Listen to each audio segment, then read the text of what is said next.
Before we get into what the Talmud says, let's discuss what Judaism is for those of you that might not know. Followers of Judaism believe and follow the Old Testament, but they do not believe or trust in the New Testament. They believe that Jesus Christ was a real person, but they also believe that Jesus was a sinner, practiced sorcery, and was raised from the dead by the power of necromancy and not by the power of God. It's much more complex than that, so this is just a simple explanation only. Judaism is a religion. We all know that. But do you have to be a Jew to follow Judaism? And if you are a Jew, are you required to follow Judaism? No. Anybody can become a follower of Judaism.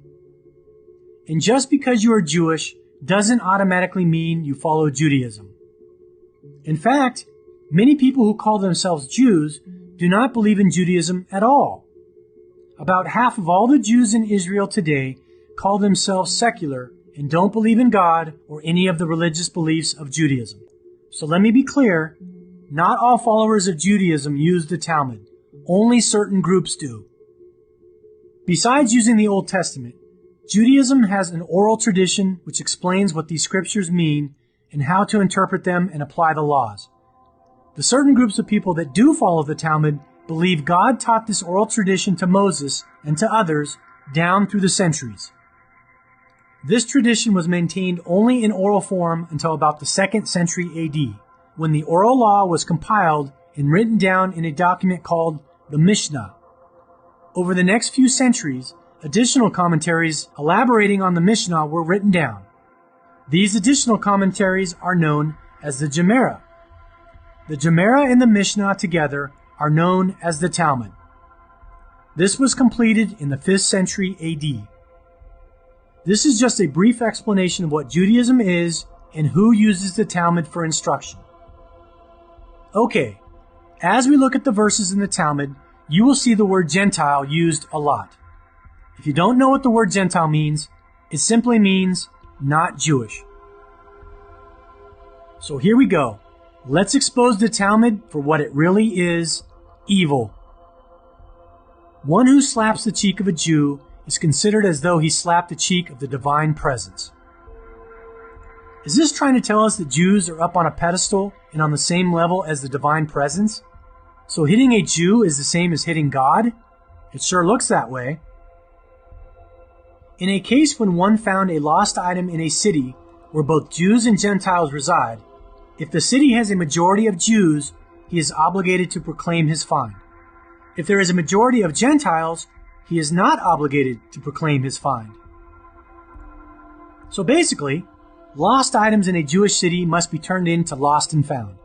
And lost items in a Gentile city, it's a free-for-all, and you can keep what you find. Oh, that's fair. It is permitted to financially benefit from a business error of a Gentile, i.e., it need not be returned. If a Gentile makes a business error regarding money, a Jew can take advantage of him and keep his money. With regard to bloodshed, if a Gentile murders another Gentile, or a Gentile murders a Jew, he is liable. If a Jew murders a Gentile, he is exempt. So, a Jew can kill a Gentile with no consequences. Whoa. What I don't understand is this. The writers of the Talmud believed in the Old Testament. So why are they disobeying the 6th commandment of, "Thou shalt not kill"? Do Jews think they are above the law? One who withholds the wages of hired laborer. For a Gentile to do so to another Gentile, and for a Gentile to do so to a Jew is prohibited. But for a Jew to do so to a Gentile is permitted. A Jew can withhold wages from a Gentile, but a Gentile cannot withhold wages from a Jew. Not very fair, right? They decreed upon their daughters that they should be classified as menstruating women from the time they are in their cradle, i.e., they decreed that from when they are young, Gentile women are always considered to be menstruating. So Gentile women, from the time they are in their cradles, are considered as being in a state of constant menstruation. This is just weird. The Jewish people are called man, but Gentiles are not called man. Jews are men, Gentiles are not. The Talmud is so fair, isn't it? A person may not seclude himself with Gentiles because they are suspected of bloodshed. Hey, don't be alone with a Gentile because he might kill you. With regard to a woman, even though her protection accompanies her, i.e., she is not in danger of being killed, she may not seclude herself with Gentiles because they are suspected of engaging in forbidden sexual relations. Hey ladies, don't be alone with a Gentile because he might try to have sex with you or rape you. One may not keep an animal in the inns of Gentiles because they are suspected of bestiality. And a woman may not seclude herself with Gentiles because they are suspected of engaging in forbidden sexual relations. And any person may not seclude himself with Gentiles because they are suspected of bloodshed. This is just sick. Don't put your animals in a Gentile stable because he might try to have sex with your animal. And again, don't be alone with a Gentile, for he might try to have sex with you or kill you. One may be treated by Gentiles, provided that it is monetary treatment, but not personal treatment. And one may not have his hair cut by them anywhere, due to the danger that the Gentile will kill him with the razor. Well, isn't that nice? A Jew can't get a haircut by a Gentile because they don't trust them and think they will cut their throats. The property of a Gentile is like a desert, and anyone who takes possession of it has acquired it. A Gentile has no property rights, and you can take his land anytime you want, according to the Talmud. If the Jew and Gentile were ascending an incline or descending a decline, the Jew should not be positioned below while the Gentile is above, so that the Gentile will not have the advantage of height if he decides to attack. Rather, the Jew should be located above while the Gentile is below, and the Jew should not bend down before him, lest the Gentile break his skull. A Jew is supposed to always be standing higher than a Gentile, so the Gentile doesn't do a sneak attack and kill him. Wow. Is there any action for which a Jew is not deemed liable, but a Gentile is deemed liable for performing it? A Jew is not liable for engaging in anal intercourse with his wife. I have no comment for this one. With regard to an ox of a Jew that gored the ox of a Gentile, the owner of the belligerent ox is exempt from liability. But with regard to an ox of a Gentile that gored the ox of a Jew, regardless of whether the goring ox was innocuous or forewarned, the owner of the ox pays the full cost of the damage. This is a prime example of a Jew and his property being superior to a Gentile and his property. I guess all oxes weren't created equal. Apparently, it is permitted to deceive a Gentile.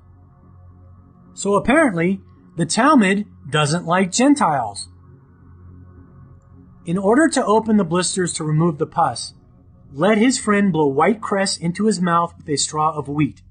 And if he wishes to heal the blisters, let him bring dirt found in the shade of the bathroom and knead it with honey and eat it, as this is effective for curing the blisters. I'm sorry, but I'm not going to eat the dirt from any bathroom floor to try to cure any condition. This teaches that Adam had intercourse with each animal and beast in his search for his mate, and his mind was not at ease. So the Talmud teaches that Adam had sex with animals. I couldn't make this stuff up even if I tried. This next one is a shocker. I hope you are sitting down. A girl who is 3 years old and 1 day old, whose father arranged her betrothal, is betrothed with intercourse, as the legal status of intercourse with her is that of full-fledged intercourse. And in a case where the childless husband of a girl who is 3 years old and 1 day old dies, if his brother engages in intercourse with her, he acquires her as his wife. And if she is married, a man other than her husband is liable for engaging in intercourse with her due to the prohibition of intercourse with a married woman. This evil Talmud permits having full-fledged intercourse with 3-year-old girls who have been married off by their fathers. Hey, but don't worry. If the husband dies, the brother can take over and marry the little girl and have sex with her. Anyone who follows and believes the Talmud should be ashamed of themselves. This reminds me of the Quran and Muslims having sex with young children. In fact, the Talmud and the Quran sound very similar in many of their evil teachings. And for all of you Talmud followers that don't believe what you just saw, here's another one that verifies that the Talmud allows sex with little girls. With regard to an adult man who engaged in intercourse with a minor girl less than 3 years old, or a minor boy less than 9 years old who engaged in intercourse with an adult woman, or a woman who had her hymen ruptured by wood or any other foreign object, the marriage contract for each of these women is 200 dinars. So, if an adult man has sex with a 3-year-old and even younger than that, all they have to do is pay 200 dinars for a marriage contract. Was the Talmud written by Satan himself? And let's finish up with some quotes the Talmud has about Jesus Christ. Whereas Jesus the Nazarene, who was a Jewish sinner. So Jesus was a sinner. Jesus performed sorcery, incited Jews to engage in idolatry, and led Israel astray. The Talmud is telling us that Jesus performed sorcery, promoted idolatry, and led Israel astray. Onkelos then went and raised Jesus the Nazarene from the grave through necromancy. Onkelos is mentioned several times in the Talmud. According to the traditional Jewish sources, he was a prominent Roman nobleman, a nephew of the Roman Emperor Titus. This tells us that they thought a normal man raised Jesus from the dead using magic, and that God did not raise him from the dead using a supernatural miracle.